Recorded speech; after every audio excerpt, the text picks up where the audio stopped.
You're listening to episode 9 of the Animus podcast. This is a weekly podcast focusing on everything Assassin's Creed community, news, and discussion. I am one of your hosts, Aftermath1231, and with me today, as usual, is Aries. Hello, friends. And McCracKenway. Hello, everybody. And our guest this week is TemplarsCreed. Hello. Today, we'll be discussing TemplarsCreed's time in the community and on the subreddit. Then we're going to talk a little about the new Assassin's Creed, believed to be called Assassin's Creed Syndicate. Then we're going to talk about Haytham Kenway. So let's get started.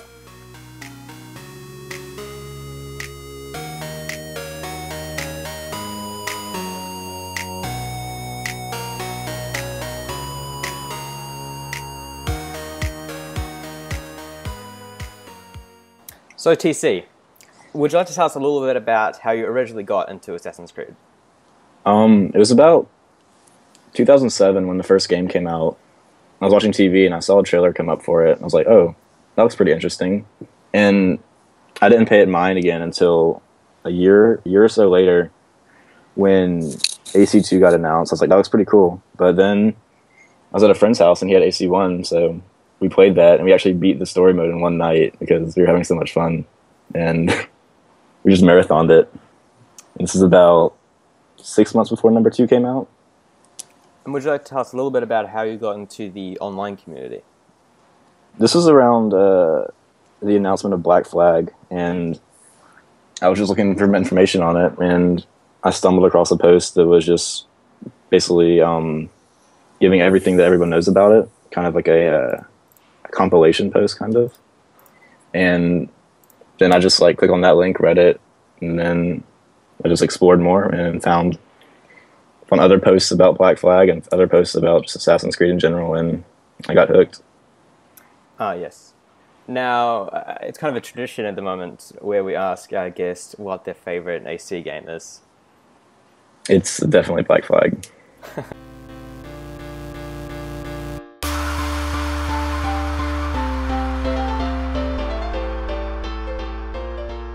This week's news story is very exciting. We have the announcement of Assassin's Creed, once named Victory, now suspected to be named Syndicate. We have 2 new wonderful promo images to look at. One was from a motion poster, which is probably on screen now, of our protagonist rumored to be named Jacob Fry, an assassin. We see his hands. He has a very sweet-looking gauntlet on his left arm with a little tiny gun-looking type thing on top and hidden blade, and a sweet-looking bracer. And in his right hand, he has brass knuckles that actually look a bit grayish, and also a very, very nice-looking sword cane. We also have a second image, which is of Jacob's brass knuckle with a bunch of words. Aries, before we move on to that, just focus on the hands first. Okay. So, alright. In the first picture, we have the hands. So we have the epic bracer with the... it's either like a dart gun from Unity, or like it doesn't look... It's not big enough to be an actual gun. It could be like a dart. It could be like a poison dart launcher from Brotherhood. Yeah, yeah, that makes a lot of sense. And so it's looking really cool with that hidden blade and that protective... The gloves look real cool.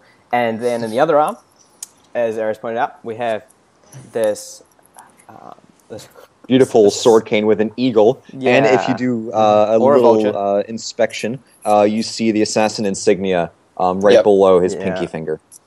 And also, if you look at his hands are completely beat up. Calloused, bruised, all sorts of things. And there's been a lot of speculation on the subreddit that he is an older gentleman based on what some people are calling wrinkly hands. I'm no expert, so I can't say. That could also just be that he does a lot of hand-to-hand combat, because that physically changes your hands. Yes, which leads us to believe that hand-to-hand combat is back for AC Syndicate, which makes me very excited. I mean, that would also be corroborated by some of the target footage screenshots that we got where he's seen trading blows on top of a carriage. Yeah, so from the Kotaku leak back in, was it December or November? I think it was December. December. We do see, among the many images, the grappling hook is one of the cool ones, but he's on top of a carriage fighting a guy, and it is hand-to-hand, so I think the two main things we're going to have in Syndicate are the sword cane seems to be like Connor's tomahawk. That's not confirmed. We don't know it's a sword cane. Well, we'd suspect, wouldn't we? Hope it's a sword cane. We know Edward Kenway has the sword cane, but we don't know it is. So Ubisoft are aware that sword canes are awesome, so I am placing my money on a sword cane. Even if we're just beating people up with a cane, I think that would be pretty cool. Yeah, it would still be pretty sweet, yeah. So I think actually it could be cool if it's like a lethal, non-lethal thing where you can just beat people up or slash their throats. Yes. Like in Splinter Cell. Now, But either way, it looks really cool. one thing that's been pointed out about the head of the cane is that it looks very eagle-like, but it also looks very similar to some vultures. And it's also been known that some vulture species pretend to be eagles. And so people think that might be a little bit of a hint there. One thing that I've noticed that not a lot of people have is that, not a lot of people have pointed out, is that at least this could either be, well, we know it's one man with his arms across each other, standing at attention, or most likely symbolically, it also could be two people with their hands crossed over each other. That's another way of interpreting it. Some people have interpreted it that way. I think it's a cool idea, but here's why I'm inclined to disagree. If you look at the original motion poster, the arms move in sync, which makes me think it is one person, although it would be really cool if it were two. I think it's mostly just symbolic. I think it is one person, but it's supposed to be symbolic. Maybe it's two sides of him. So maybe the cane and knuckle duster represents his more Templar side. Even though it has an assassin. Should we move into some character speculation right now? In a leak, I'd like to move into some character speculation. In a leak back a couple months ago, they were hinting that he would be like a businessman, and then like businessman, and then an assassin undercover, like at night, kind of like the whole Batman and Bruce Wayne thing. And that whole cane and hidden blade thing is just showing us two sides, like you said. Like one's his businessman side and his cover for his being assassin, and the other is his assassin by night side. Yeah, and this also can show off one thing that I hope to see is that we know that the outfit system is returning, similar perhaps to Liberation system. And so I think that both showing off the knuckle duster and the cane usually being used by the higher society, while the knuckle duster being used more by the lower society, especially in London at this time, could mean that he can blend in effectively with both, which I think would play into that outfit system very, very well. Yeah, and the outfit system is confirmed by one of the screenshots where he is running into what looks like an underground station, and a woman's handing him a top hat and it says change outfit. And also that's listed in the Kotaku, original Kotaku article. They say it's at least, it was at least a goal for them, whether it actually... Target gameplay, so none of that's necessarily confirmed, but it's very likely that at least some of it will make it into even though it is target, I mean, even it's just screenshots of target footage, so it's even like somewhat less than less than informative. But I like from some of the screenshots the way it feels dark, I guess. Yeah. Like, I mean, people are there's a post on the subreddit right now as we're recording this that's very highly upvoted. That's basically like, I really want like a day and night cycle back. And on the one hand, like that's well and good. What I would prefer, but I don't care if we have this cycle back, I guess, but like a true night, especially since Victorian London and that kind of like the imagery of that relies heavily on darkness. I really want to see a very dark city where it's actually like sort of like in Minecraft. One of the things that made night in that game really good is that it is super dark at night in that game.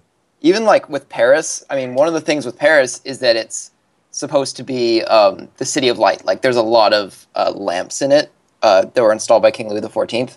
So I was expecting to some extent, especially since they were doing fixed times with specific lighting settings, to have a darker night where the primary source of light was, these street lamps or whatever, because there would be a lot of them, and it would not like hamper gameplay very much to not be able to see, because you would be able to see because you'd have all these street lamps.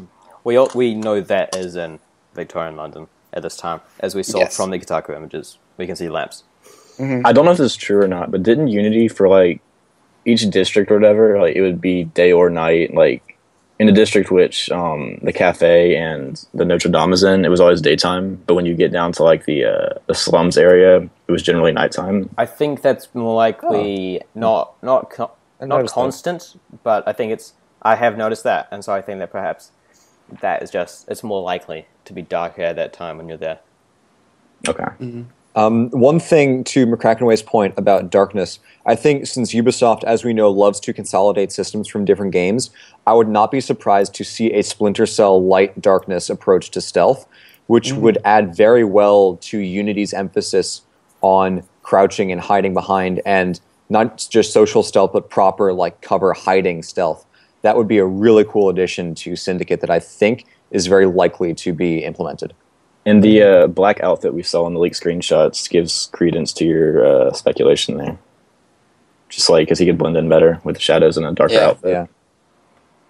Yeah. Can we talk about his outfit? I think it's super cool. It's like all the best things. I think it's very, very likely that they've actually changed it since that Tiger gameplay. Yes. Since every single instance we've seen Tiger gameplay or early gameplay. Yeah, true. Arno's robes changed entirely. I mean, I think we're actually possibly in the minority on that. Like, I think most people are like, it looks too much like Edward Kenway's outfit. That's why I like it. Maybe. I don't know. The more I look at it, the more I like it. What I expect will happen with it is because we'll probably have, for one thing, Unity's customization system. Oh, yeah, absolutely. With more, hopefully. Yeah, but even like, there'll probably be a different outfit that is made into like the marketing outfit that, is called, whoever this guy's name is, outfit. Yeah. Jacob, and we might expect. Yeah, Jacob Fry with an E, maybe. But even if, the thing that keeps happening as well is that whenever we have a target footage outfit or a past outfit, concept art outfit, that tends to make it into the game as like an unlockable outfit, maybe in DLC. I mean, Assassin's Creed 3's was built into the game already. Unity was in DLC. All right. Now the next image is that, which should be on screen if you're watching on YouTube. It's a brass knuckle or a knuckle duster in the middle of could be like a bar table, and in the video of this you can actually hear chatter in the background, so it's most likely in a bar. In the top left there's the quote, "We forged the chains we were in life," which is a well-known Charles Dickens quote, which is very, very interesting. In the bottom left there's "God Save the Queen," once again etched into the table. And in the top right there's a bird etched into the table with rooks next to it. One of the things I'm actually noticing just now as I'm looking at this image that I didn't notice before is that there is one more set of writing on the thing, which is on the handle of the knuckle dusters. It says "Strength through loyalty." I was going to get to that, but whatever. So Sorry. The rooks has led to several different theories here. People suspected that Rooks could be his last name. A rook is also a bird, so that could lead us to that bird mentality. I think that's probably going to be a link made in addition to whatever, but especially since we had AC4 with the jackdaw, and that became a pretty... Yeah. I mean, they definitely focused on that as being the bird as well as... There's also speculation that it's like the name of a gang. Yes, the Assassins. Yeah, the gang theory makes a lot of sense with the name Syndicate being the title. Yeah, true. Also, it's possible that it could be the gang could be his side. It could be unrelated to the Assassins, or it could be a separate sect of the Assassins, which is where the bird relation came in. And another thing, before you get them McCracKenway, sorry, is that the Rook slums in London is a thing. And that also leads us to think that this is most likely where he's based, or it could be the gang of the area, things like that. Yeah, it is it's basically the shittiest place in all of London. Although there's a couple, as far as I can tell. But, I mean, a lot of the famous people in this time period in this place are novelists. So Charles Dickens, visits some rookeries, writes about them. I think given that we know that there are rookeries in London, that'll probably be a district, and since we have this Rooks thing, I think that we will have some connection to the rookery slums with that. Getting back to TemplarsCreed's point earlier about the Rooks being a sect of the Assassins, one reason that I think that makes a lot of sense is because you wouldn't have an assassin insignia imprinted onto your standard issue gang brass knuckles, but as we see in this image, the brass knuckles do have an assassin insignia right in the middle, and also that would fit well with the theme that Rogue establishes of assassins having gangs. So that makes me think that this is a very legitimate reason to think that it's the Rooks are part of the Assassins in some capacity. I believe that it's not necessarily another sect of the Assassins, but more likely just like a cover name for them. Because as you get like further closer to modern day in history, I guess with like modern policing and surveillance stuff, it's harder to hide that you're in a secret society. So then maybe it's just like a cover name. They just refer to themselves as Rooks. Yeah, I don't know, and I guess that they could still be a gang even if it's because that might explain. Because to me, like the phrase "strength through loyalty" kind of contradicts the assassin part of this. But if they're in a gang, that might be explained because gangs are big on loyalty. That was kind of, if you think about it, the motto of the Assassins in Rogue, because they were like with what Liam said at the end, he was like, "You betrayed us, the Brotherhood, and me," or whatever.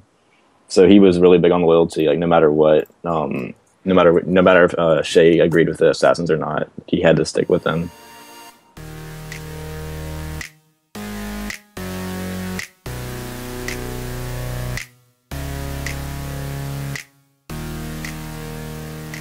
This week's character discussion is on Haytham Kenway, a major character in Assassin's Creed 3, Assassin's Creed Rogue, and he gets his own book, Forsaken, which is awesome. You should read it. So full spoilers for all of that. He is the Grand Master of the American Colonial Right. He is awesome. Everybody loves him. Probably the only Templar that... He actually probably somewhat rivals Ezio in popularity, except on the Templar side. Yeah. Begin. This discussion contains spoilers for both Forsaken and Unity's novel, so beware. Alright, let's start from the beginning, shall we? I just said that. We actually play as him early on in AC3. So in the very beginning of AC3, we actually play as him, which was the first time that we played as a Templar in the series. That was probably the best cold opening I feel like we've gotten in Assassin's Creed, where you don't know anything that's going on. You've got every piece of media, all the marketing has focused on Connor. You start the game, you're playing as somebody entirely different. Even then, you're kind of like, what? Yeah. It was really, really, really good from a story perspective, and it allowed them to tell this really complex story, and it played into the full Kenway trilogy really well. But it was extremely bad from a gameplay perspective, because there was all pacing went out the window with that. Because it's funny how everyone's like, Haytham's the best character, but then the first part of the game where you play as him is like the most panned part of AC3. Yeah, I think that the most panned part is actually when you get to be Baby Connor, and then you have to do all the tutorials to like set up all the systems in the game. Yeah, you do like the tutorial section for Haytham and the ship. You get to Boston, you think, okay, cool, this is when the game starts. Nope, never mind. He just got canned. Now you're playing as a child, and you're doing more tutorials. Sweet. Yeah, the pacing in AC... hide and go burn down your village. Yeah. The pacing in AC3 is awful, because like it was around sequence 6 where we were released to go free roam, right? I think sequence 6 you had to finish, and then you were free roaming. Yeah, it was awful. It was like 6 or 7 hours at least. Yeah, and you didn't get to go to New York until almost the end of the game as well. Yeah. Well, more than halfway through, like the second half of the game. Early on, he was a very, very interesting character, especially early on in AC3, and he piqued my interest very quickly because I thought we were playing as Connor, as we just mentioned. Mm-hmm. Yeah. We had this new part of it that we hadn't seen before. He was a member of an established riot in London, and we saw him commit this assassination of this man he knew before, who we didn't know, and he took this amulet, and he has now been kicked over to the American colonies to start a new riot, which we hadn't seen before either. We hadn't seen someone, especially a Templar, going from an established one to building one just like that. Aside It's from funny because there was actually a Templar presence in the colonies before Haytham came, and that's revealed in Rogue with Lawrence Washington and all the other Templars Shay assassinates before he defects. Yeah, I think that was a bit of a... Well... I think Haytham's around... The timeline's very confusing there. He gets it's there... It's not really a retcon. It's not really like a retcon on Rogue's part, because in... I think it was in Forsaken, they said he's the first Grandmaster, Templar Grandmaster in the colonies. And it's revealed that like Lawrence Washington was the highest ranking Templar in the colonies at the time, and he was just a Master Templar, not a Grandmaster. Yeah, and Haytham shows up before too long as well. Yeah, he shows up before Shay does as well, because a lot of people don't understand that. It's Rogue isn't before AC3, it's between Haytham and Connor sections in AC3. Yep. Yes. I mean, Haytham was basically there at the beginning. He arrived shortly before the beginning of the French and Indian War, and participates in one of the very earliest battles, which we see with where you assassinate Braddock. Yes. So just after, like, it marks basically the end of the section where we play as him in AC3 is where we find out that he's actually a Templar, which provides us with a very famous line from Desmond, where it was like, "Wait, what?" That was a wonderful moment. Funny thing. Go ahead, McCracKenway.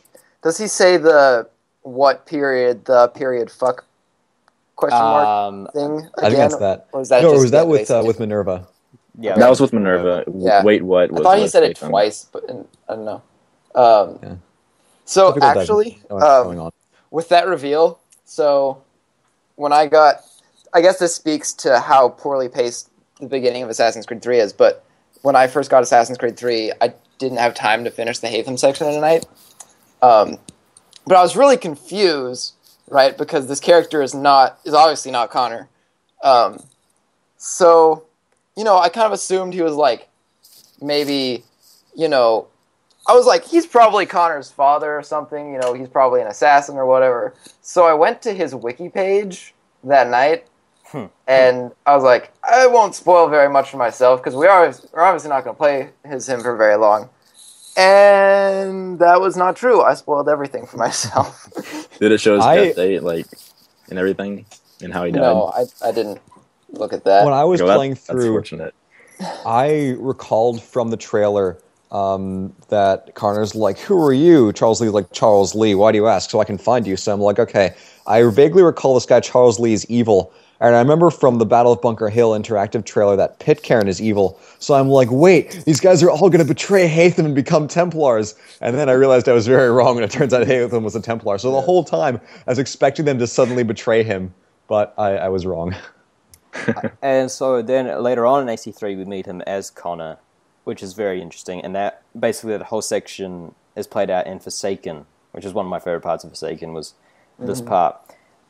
He becomes a bit more brutal, and we see his style versus Connor's quite a bit. Like, his fighting style, while Connor is very, very brutal in combat, Haytham is far more brutal just every day. Like, he shot that random guy in the head when he was done with him. And and it happens in Rogue as well. There's a callback to that when Shay and Haytham are interrogating a guard, and Haytham just shoots him in the face, and Shay actually wipes the blood off his face like, dude, what the hell? Oh, that was a good reference. Yes. So that's him in Rest of AC3. Then we see him at the very, very end, where Connor is forced to kill him. Although there's also, let's not forget, sequence 9, Father and Son, where they have to briefly team up to go find, it was, I think, Benjamin Church that they were after. Yep. That was my favorite sequence in the entire game, because you got them reluctantly working together, and some of the best philosophical banter between Assassin and Templars in probably the whole franchise, of Connor saying it's about freedom, and freedom is peace, and Haytham saying, oh, no, don't get that twisted. You guys wanted peace at first, but then you complicated it by adding freedom, and we realized that's bad. And that's where they start developing the golden cage ideology, was with Haytham and Connor. And I think that was a really interesting turning point where they started building up the gray area a lot, because you see with some of the other Templars, like with William Johnson especially, Connor's like, you were killing these people and taking their land. Johnson's like, yeah, to protect them from, people coming in and attacking them. Connor's like, oh, well, you're still a bad guy. And it gets back to Monroe's ideology as well, which Haytham was really pushing, was we may not be doing the best thing for everyone, but we're protecting you guys, and we're building this cage around you to keep you safe. It's not freedom, but it is peace. And I think Haytham really added that bit of the ideology to the Templars, which carried further on in the later games and later in the lore. There was also a scene in Forsaken that delved deeper into Haytham and Connor's relationship, especially during Sequence 9 when they were interacting. And in his journal, Haytham wrote, like, he sees Connor as the man he should have been, because he looked back like with resentment towards the Templars, and I don't remember his name, but the Grand Master who ordered the attack on his house as a kid. Birch, yeah. Yeah, Birch. Birch. He just felt resentment towards them, but he felt like he had gone too far and had done too much to, I guess, defect and turn against the Templars. And he still believed in the Templar ideology, even if he... And that's what's really interesting. Yeah, McCracKenway, like what you said, he hated the Templars but loved what they thought, which I think is a wonderfully written conflict of character that plays to the point of Connor being the son that he wishes he himself was. It makes him kind of like a tragic anti-hero. And Oh, absolutely. Yeah. I mean, and I think like that, because to some, I mean, it doesn't feel like this when you play the game, but in Forsaken, it seems very much like Haytham really does desire unity between the Assassins and Templars for a greater goal. And I'm actually going to add in now, I guess, spoilers for the Unity book. Wait! Before we get there, we're going to touch on them in a second. We're going through the games first. Don't flip out. It's just like a brief foray and then right back, whatever. That wasn't going to lead to a break foray. Then yeah, it was. I was going to be like this, then I was going to come back. I had some things to say about this one. In AC4, he has a very, very brief... Oh, I just kicked my desk. He has a brief mention at the end of the game with We're professionals, Edward, everybody. which is the first time that we see Edward in London, which was a great fan service for everyone who played AC3 that I know of. Loved that little cutscene at the end of AC4. And we see grown-up Jenny and things like that. And then we see Haytham in Rogue, which we touched on briefly. He returns to his brutal and leadership roles that we see at the very beginning of 3, which was very interesting. And his dynamic between him and Shay I found very, very interesting. Where Shay kind of looked up to him. Yes, Haytham, yes. Alright, now we're going to Forsaken. Forsaken is my favorite novel. It is my favorite novel. It's amazing. It's just artfully written, and it showcases Haytham in a completely different light. And I can't believe how much the stuff wasn't touched on in AC3. It's crazy, and like I always got the names mixed up quite a bit, like Reginald Birch and Miko and things like that. I couldn't tell the difference between them because all these names came at you at once right at the very beginning, and it just makes so much more sense. And it's amazing. Forsaken is amazing, and that every single fan needs to read Forsaken. Yeah, seriously, you do. Yeah. If you haven't read it, go read it. We'll wait for you.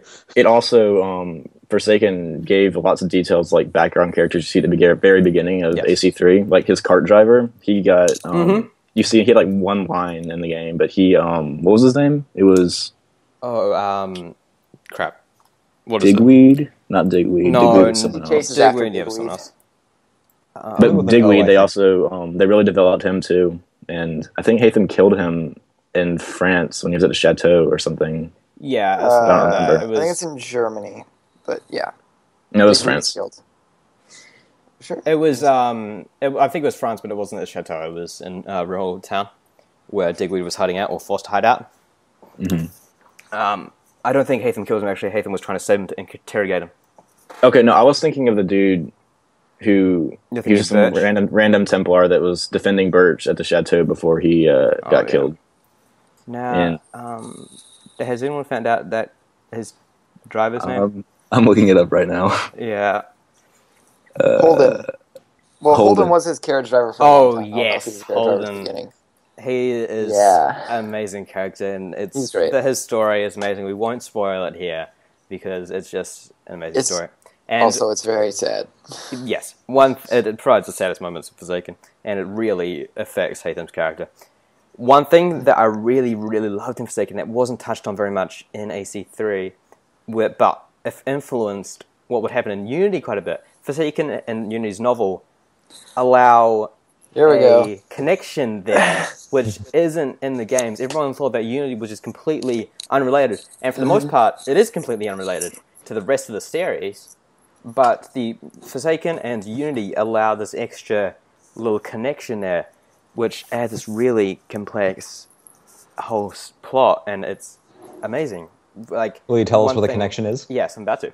It's- Alright, one thing that isn't touched on in AC3 is that Haytham is far more philosophical than he's shown. He actually thinks about things, which is one of the reasons I like him as a character. A lot of characters, especially the assassins, follow blindly their philosophy, while Haytham definitely has some assassin tendencies towards him. And I actually said once to some of the guys that if what you think and what you believe means who you belong to just as much as your robes and title, then Haytham is just as much a Templar as he is an assassin. He thinks that there could be unity between the two, and I'm sorry, you distracted me, TC. Don't worry. He thinks that there could be unity between the two, and his letters, which Elise actually attains in the Unity novel, are what lead her to believe there could be unity between the groups. Yeah, I found that entire, in the Unity novel, Elise's visit to London and her interaction with Jenny and those letters. I mean, Ubisoft, back when people were speculating that, Adewale was in some way related to Achilles, Ubisoft was like, we don't really want to make our world too small. We don't want to, link everything, every character all over the place. But that piece of the Unity novel made me kind of wish they did link it more, because it felt like that connection was important and was really meaningful in the universe. There's one more point I want to make about what you were talking about earlier about Haytham and his brutality towards, I guess, people he interrogates and captures.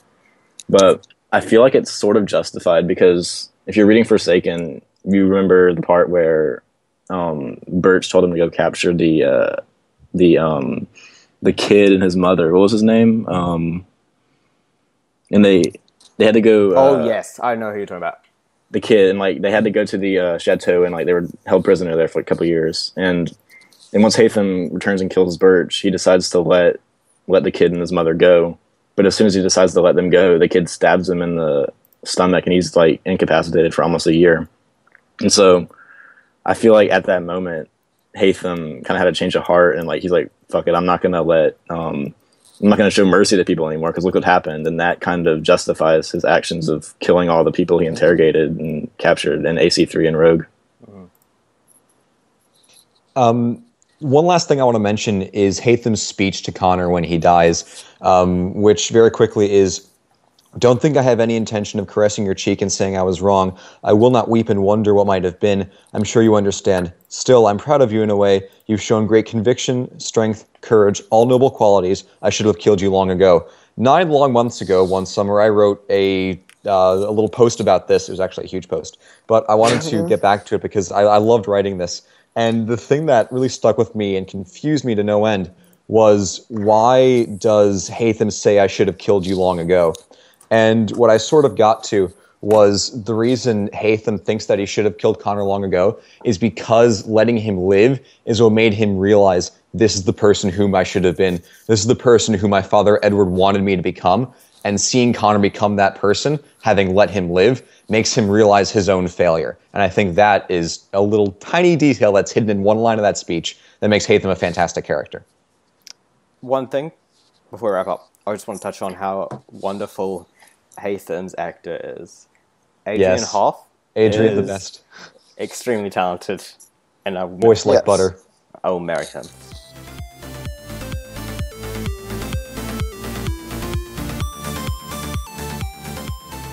Well, I think that wraps up the episode for this week. Thanks for joining us, everyone. The music used in this episode can be found in the description, along with timestamps to everything we discussed. As usual, you can reach us on the Assassin's Creed subreddit, which is assassinscreed.reddit.com or reddit.com/r/Assassin's Creed, as well as on Twitter, and through our email, animuspodcast@gmail.com. Next week, we aren't joined by anyone. We have we have slightly special things in store for episode 10, so make sure you tune in. If you'd like to be a guest or would like to ask us a question to answer on the show, then you can contact us in any of the ways listed earlier or any of the ways listed in the description. See you next week.